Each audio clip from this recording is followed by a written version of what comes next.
Another outlining video, but this one specifically is focused on using the 27 plot point outline for characters. Discover your characters through the outlining process. But see, outlining character development might be what could help you find who your characters are. But this isn't just about filling out a list of traits. We're talking about digging deep into what truly makes your characters tick, not have ticks, though they could. We're going to explore their motivations, arcs, and backstories in a way that breathes life into your narrative. Okay? Okay, we're going to allow the narrative, the plot, to develop your story, to develop your characters. Okay?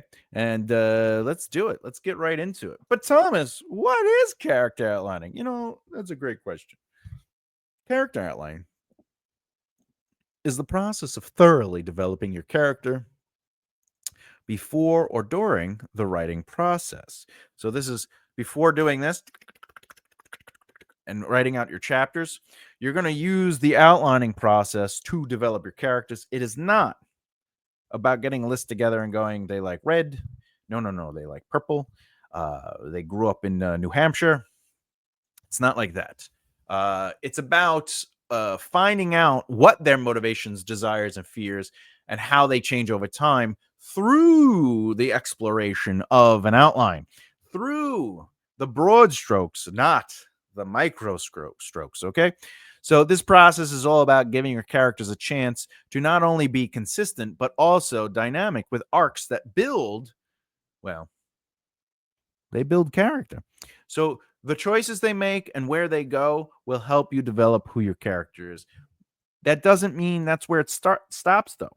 Once you get into the discovery element of writing the story or even working your chapters, you will be able to go into the refining aspect of it. Okay. So, the character outlining process. Traditionally, if you've watched my playlist, Finding Your Character's Character, you know that I like to map out a character's journey using the 27 plot point outline, which is an adjustment to the 27 chapter outline. I focus more on plot points and less on chapters. For this outlining process, though, we're going to focus on allowing for discovery, finding your characters as you go. So, how do you do that, though? Well, pretty easily. Well, it does take some imagination and a bit of elbow grease, but here's how the process works. And then we'll go over the real-time example, all right? Now, I'm still going to use the 27 plot point outline, but I'll be tackling the character's journey within the outline itself. So think of this method as filling out the plot beats of the main narrative with character-driven moments. All right. Basically, going to have 3 steps to this. The first step is going to be layering your character's world, which we'll go over. Step 2, integrating the subplot, which we will also go over. And then step 3, introducing some pushback. Because remember, that's important to character development. So, when you're layering your character's world, right here, step 1, layering your character's world. Think of each plot point as a chance to play with your characters, okay? It's about adding additional layers and complexity. So each plot point should do something to, in this case, move your characters forward as well as the plot. Second thing is integrating subplots.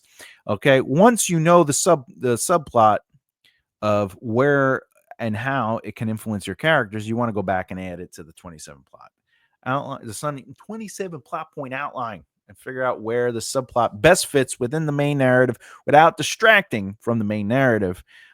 Keep these ideas broad and general at this stage so you can later expand on them during the discovery process. And of course, number 3, as we said, introducing some pushback. Once you have the outline written, you want to revise it and the subplots and think about how to introduce some pushback that challenges the character. This is crucial because challenging their positions, choices, and wins or losses gives you a deeper insight into who they are because of how they behave. By pushing back against their desires or circumstances, you reveal their true nature, making them more dynamic and relatable.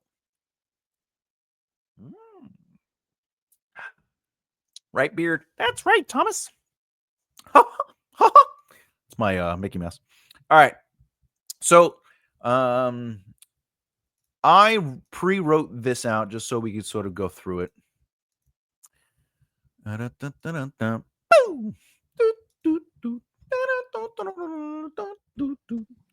Okay. I'm just going to sort of read through it, and then I'm going to actually move on to examining the outline of this using the steps. Okay. So, as you can see, the protagonist, Maxine, or Max for short, is a skilled mechanic. She runs a small garage in a struggling neighborhood. She works alone, maintaining a humble but functional business while caring for her elderly father. Her daily life is defined by repairing cars, sharing a laugh with loyal customers, and dreaming of expanding her garage. So, this ordinary world in the story, in the narrative, does a lot, right? We learn that Maxine is a skilled mechanic. We learn that she has a small garage that is in a struggling neighborhood. We learn that she has an elderly father. We learn about her loyal, how she is with her customers, and we learn about her motivations. Okay, so that's what's good about an ordinary world. You want to lay down the foundations and clearly place it in. Now, this does indeed layer your character's world. We know that the character exists as a mechanic. We know that they have an elderly father, which, by the way, is a subplot. Okay. And then struggling neighborhood. This is introducing some pushback. Okay. So this is also maintaining a humble but functional business while caring for elder father. That's also going to create pushback. Okay. Because it creates a challenge, a conflict. Now, this could happen over 1, 2, or 3 chapters. Doesn't matter. It could happen 4 or 5 chapters, depending on how big your book want your book to be. But more importantly, you would definitely set this up. All right. Now, the second plot point, the inciting incident, becomes a major competitor. TurboTech, those bastards, opens a flashy high-tech auto center just a few blocks away. Max notices a sudden drop in business as her loyal customers are lured by TurboTax's marketing and advanced technology. All right. So we are continuing. We're doing some pushback, definitely, because it's an inciting incident. There is no subplot here. Okay. This is the main plot. However, layering the character's world. Oh, just, yeah. We are challenging, but also adding to the world that TurboTech is a thing. It exists. And she specifically notices that her loyal customers are lured away, making because of the marketing advanced technology. They have advanced technology. Yeah. All right. So that's important to know. All right. Let's keep it going. Now, on the third plot point, which is where they react to the inciting incident, Max feels overwhelmed and uncertain about how to compete. She vents her frustrations to her father, who encourages her to stay resilient and think creatively about her next move. This is we have this. We have a father's stories in pot, and we are introducing some pushback because she feels overwhelmed. So each plot point should be doing this. All right. Now, Max, by the way, this file is in the folder if anyone wants to get it, and you could kind of read ahead or play with it. I'm not going to do the whole thing. I'm only going to do Act 1, okay? And then I'm going to explain some things. I'm going to go into some notes with it, all right?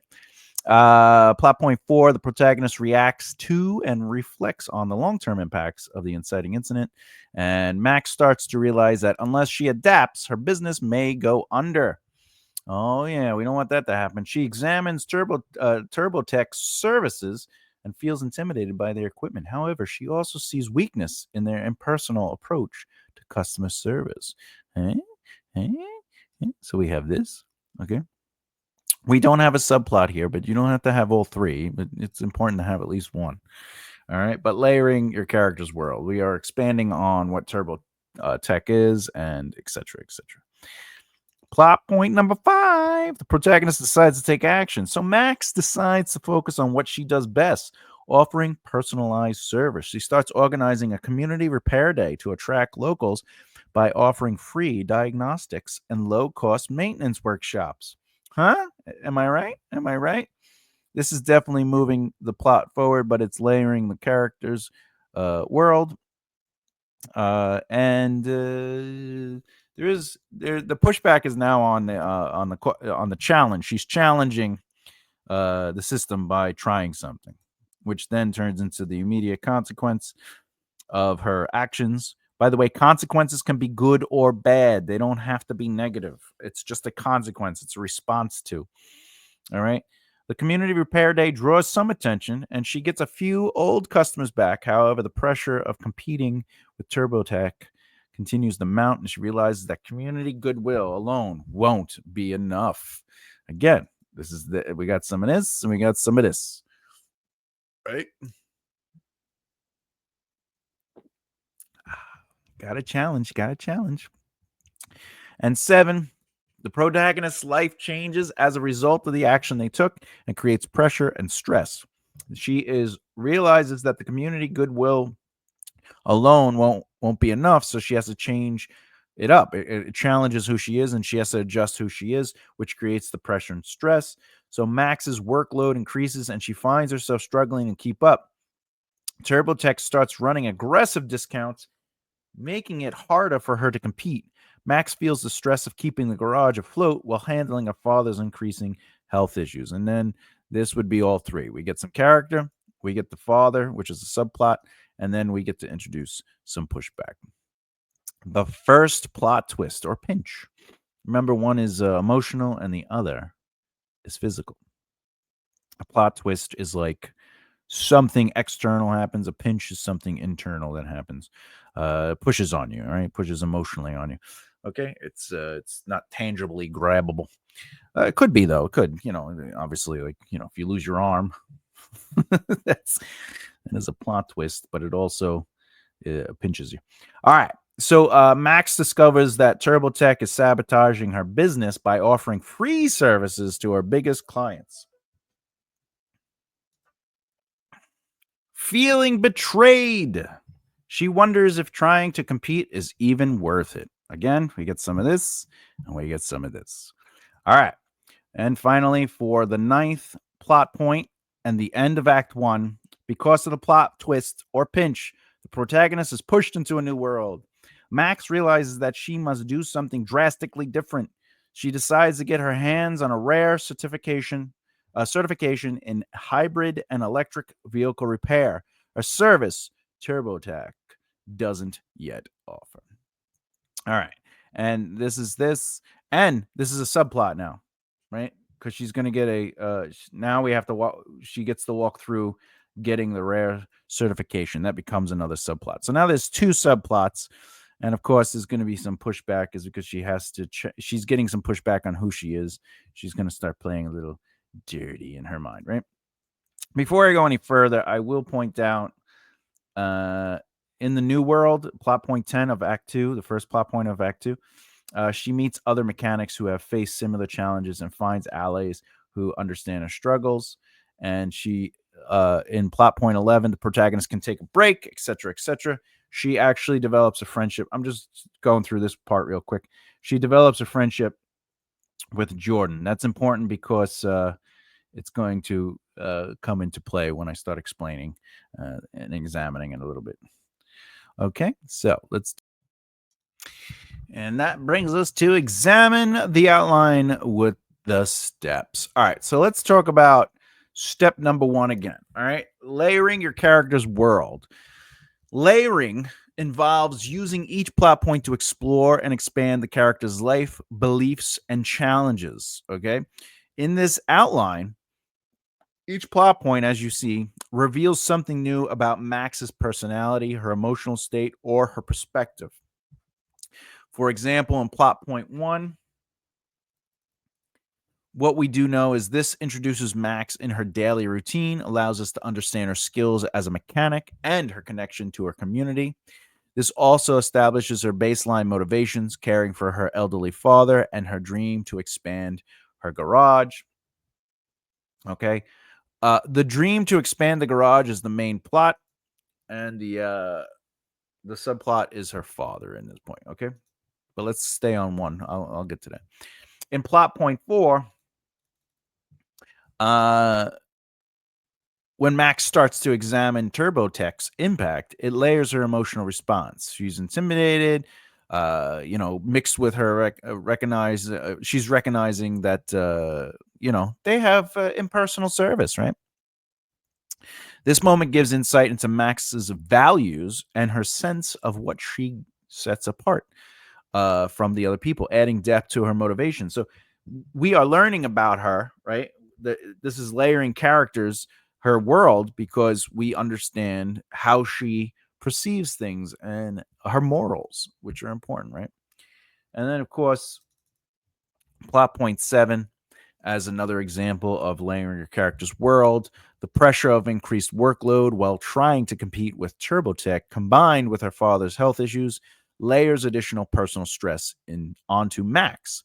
It shows that her world is changing drastically and she is feeling the emotional burn. As you can see, right, you want to view each plot point as a way to deepen your protagonist's internal world and external world, allowing every moment to add another layer or layers to the depth of your protagonist. So, you as the writer should use every plot point as an opportunity to basically deepen your character's inner world and motivations. Even though we're not going super deep into this whole thing, we're still allowing the general and more broad example of the plot beat to say something about the characters, so you know where and what you can play with as far as their emotional truths. Now let's go to subplot a little bit. All right. So in subplot, just remember, a subplot works to enrich the main story without overshadowing it.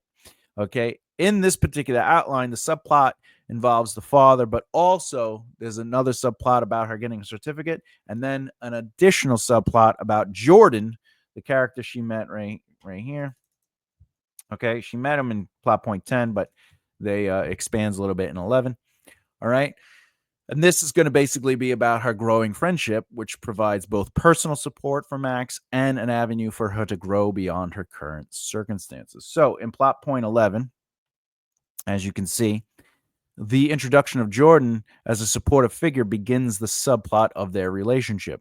Even though he's introduced here, I would say that really introduces it. But this is where it's solidified. Oh, they are friends. This subplot runs alongside Max's professional struggles and adds a softer personal aspect to our arc. It lets us see her in a new light. Because remember, as people, we have our private personality, our familiar personality, and our stranger personality. The way we deal with strangers is different than the way we deal with people we have personal relationships with, and the way we act when we're alone. I'm looking at you, Mike. I'm just making up a name. All right. So the next one is plot point 18. In this, so this is Max passes her certification, and with Jordan's help, she starts offering specialized service for electric vehicles, something no one else in the area provides. So Jordan becomes essential to the main narrative when he helps Max acquire the electric vehicle specialization. The subplot has now been fully integrated into the main storyline, basically showing how the relationship Max has built are crucial to his success. And if you notice, it's the last plot point in Act 2. So we introduced Jordan in Act 1, and he journeys with her to the end of Act 2, and then together in their new form, we'll go into Act 3. And this subplot, if you notice, does not distract from the narrative because it supports Max's growth both personally and professionally and provides an emotional backbone. So for you as writers, think about how you can integrate the subplot into the main plot in a way that balances and helps the main storyline flourish. and enhances elements. Subplots should always support or contrast the main storyline in a meaningful way. And then finally, step number 3, introducing pushback. And again, pushback involves making the character's journey difficult. This difficult journey reveals their core traits and makes their growth feel earned. All right. And there are several forms of pushback against Max throughout this outline. One being in plot point 8, okay, where basically the pinch point reveals Turbo Tech's underhanded tactics, putting Max on the defensive. Okay, this pushback tests Max's resilience and forces her to consider whether competing is worth it. It also exposes her vulnerability, her sense of betrayal and self-doubt. That's why it's a pinch. A pinch. It's more emotional. It's influencing her. Plot point 14, however, if we go here, this is the midpoint conflict. And this plot point is Max fails her first certification test due to exhaustion and self doubt. She questions whether she has what it takes to adapt and whether all her effort is in vain. So, what does that mean? It means that uh, she is facing significant pushback. Maxine's failure here is critical because it reveals her exhaustion and doubts about her capabilities. This low point forces her to reflect on her goals and drives her to look inward for strength, right?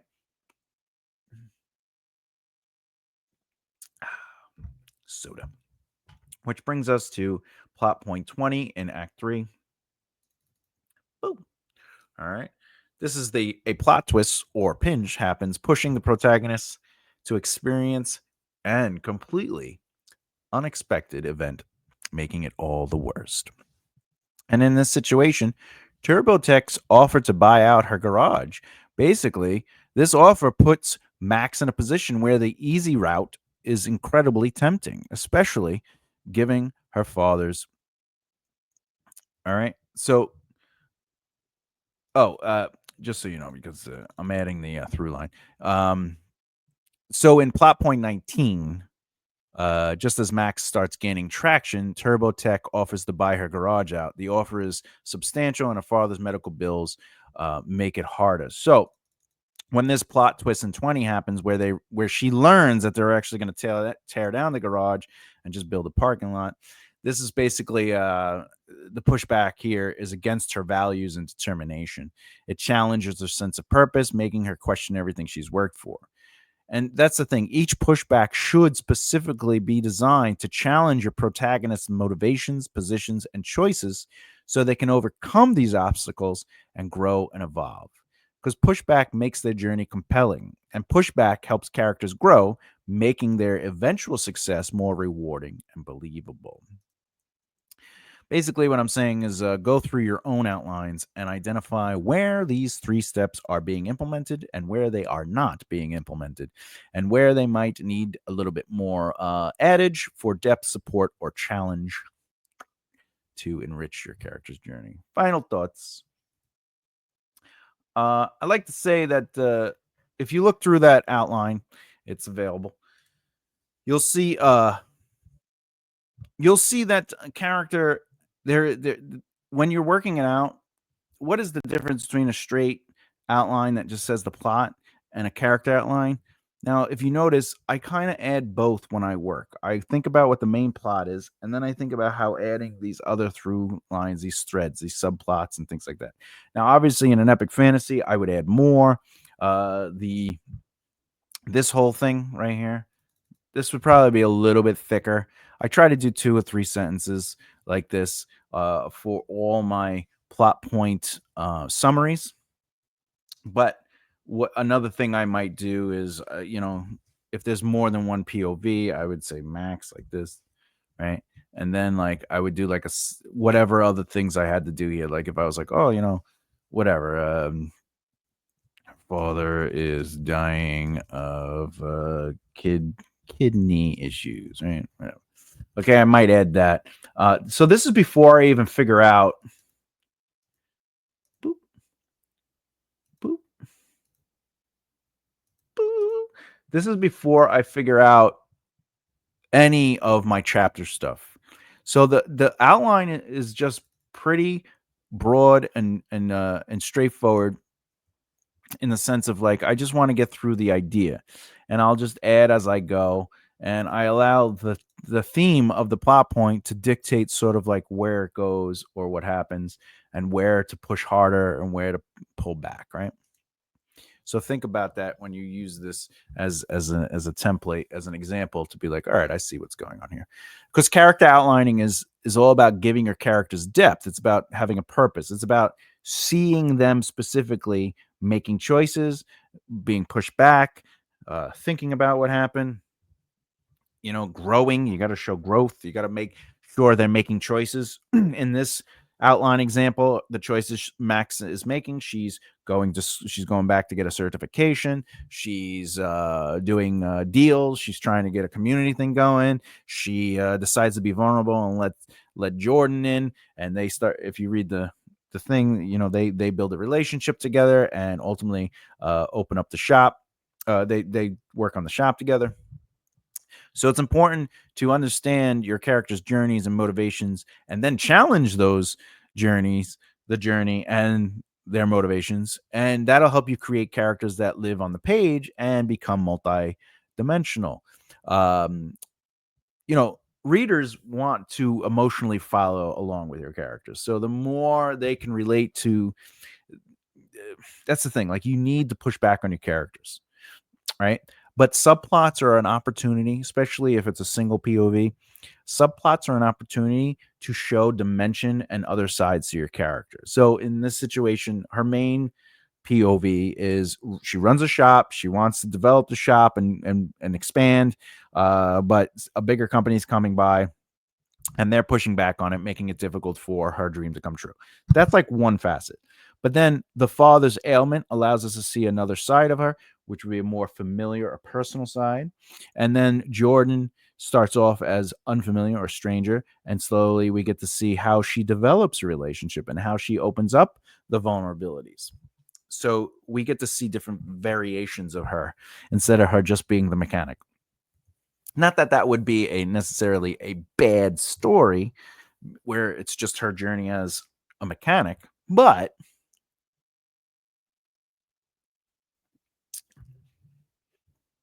just saying. So you want to remember that during this process, though, outlining is not about restricting the ideas. It's just about having general and broad strokes so you can discover depth to them as you work on the chapter outlines and as you start writing out your actual chapters. If you're using an outline to dictate every move, that could become a little stifling. But the idea is to be like, well, what is the emotional truth of the behavior? Which is, for example, if we go back real quick, a major competitor, TurboTech, opens a flashy high-tech auto center just a few blocks away. Max notices a sudden drop in business as her loyal customers are lured away. That doesn't mean I'm going to start off a chapter and it's going to go TurboTech opens down the road just a few blocks away. And for the last month, Max has noticed a sudden drop in business. Like, that's not how that chapter is going to start off, right? In my mind, the chapter would start off like she is working, she's doing her job, and one of the customers say something like, hey, I got a coupon. Are you able to, match this coupon? And she's like, well, what's the coupon? And it's like a TurboTech. And it's like, oh, that's a low price. And then they're like, yeah, they're not half bad. Rich went there. And then she's like, Rich? Yeah, because Rich was supposed to come in for an oil change and he didn't come in. And now we're introducing, you know what I'm saying? Like, you can create the allure of it, and now you can play. That's just one choice. It could be many other choices.